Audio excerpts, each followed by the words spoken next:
வாங்க homemade Horlicks எப்படி செய்யலான்னு பார்க்கலாம்.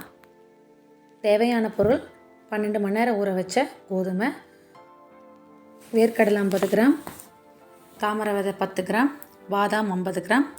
ஒரு கடாயை நல்லா சூடு பண்ணிவிட்டு வேர்க்கடலையை போட்டு வறுத்து எடுத்துக்கலாங்க. நல்லா தோல் பிரிஞ்சு வர அளவுக்கு நல்லா வறுத்து எடுத்து வச்சுக்கலாம்.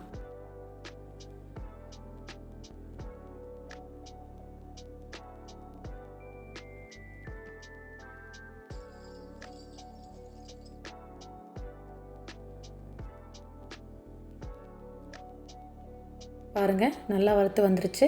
இப்போ அதை தனியாக எடுத்து ஒரு பிளேட்டில் போட்டு நல்லா ஆற வச்சுக்கலாம். அடுத்தது தாமரை விதையை போட்டு அதையும் வறுத்து எடுத்துக்கலாங்க.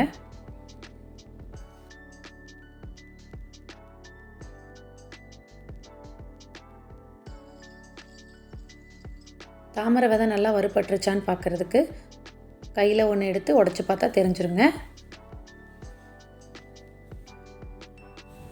வறுபட்டோன்னு அதையும் தனியாக எடுத்து ஒரு பிளேட்டில் வச்சுக்கலாங்க.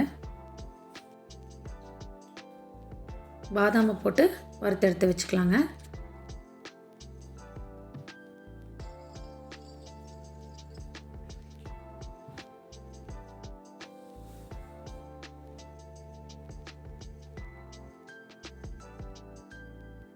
பாதாம் வறுபட்டுருச்சுங்க, அதை எடுத்து தனியாக வச்சுக்கலாம்.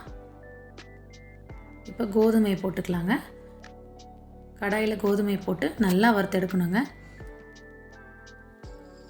ஈரப்பதமெல்லாம் போய் நல்லா காஞ்சி வர அளவுக்கு நல்லா வறுத்து எடுத்துக்கணுங்க.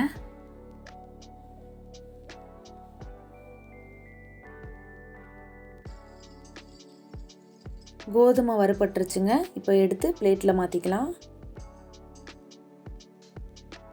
பிளேட்டில் போட்டு எல்லாத்தையும் நல்லா ஆற வச்சுக்கலாங்க.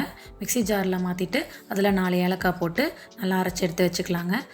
எடுத்ததை நல்லா சல்லடையில் போட்டு நல்லா சலிச்சு எடுத்து வச்சுக்கலாங்க. சலிச்ச மாவு நல்லா ஆறட்டுங்க.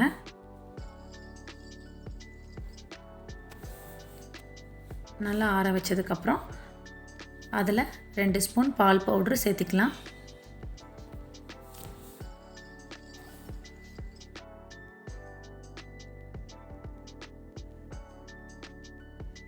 அவ்வளோதாங்க, நம்ம ஹோம்மேட் ஹார்லிக்ஸ் ரெடி. ட்ரை பண்ணி பாருங்கள். நன்றி. Thanks for watching. Like and subscribe.